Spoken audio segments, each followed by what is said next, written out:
સવારમાં જોયું ને ત્યાં તો નીચેથી અવાજ કરી રહ્યા હતા કે ચાલો આવી ગયું છે નવું. ત્યાં જઈ અને જોયું ત્યારે તો ખબર પડી કે નવું લસણ પણ આવી ગયું હોય છે. પછી તો કામ પતાવી અને થઈ ગયા હતા રેડી. વાગી ગયા હતા 12 અને કાનુને લઈને જવાનું હતું અમારે બહાર. એટલે અમે લોકો નીકળી ગયા હતા ને બહાર તો તડકો જ બહુ હતો. એટલે દુપટ્ટા બાંધી અને પહોંચી ગયા હતા કાનુને લઈને જવાનું હતું ત્યાં. મસ્ત ઘરે આવી જમી પણ લીધું હતું ને ફ્રી પણ થઈ ગયા હતા. અને ઘડિયાળમાં વાગી ગયા હતા 3:30 અને હજુ પણ કાનું સૂતો ના હતો. એને રમવું જ હતું. પછી તે સૂઈ અને જાગી ગયો હતો. શર્ટ બદલાવ્યો એટલે તેને બહુ જ રડવું આવી ગયું કે મારો નવો શર્ટ તમે શું કામે કાઢી નાખ્યો હતો.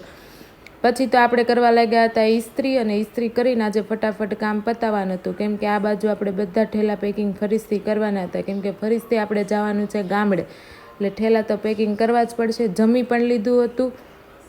અને પછી આ સાઈડ કાનું રમી રહ્યો હતો. તેના હાથમાં ડબ્બી છે, તેની અંદર 2 સોય છે. અને એ સોયનો અવાજ આવે છે તેનાથી કાનું કેટલો ખુશ છે. અને જો અમારો વિડીયો ગમતો હોય ને તો લાઇક શેર સબસ્ક્રાઈબ કરી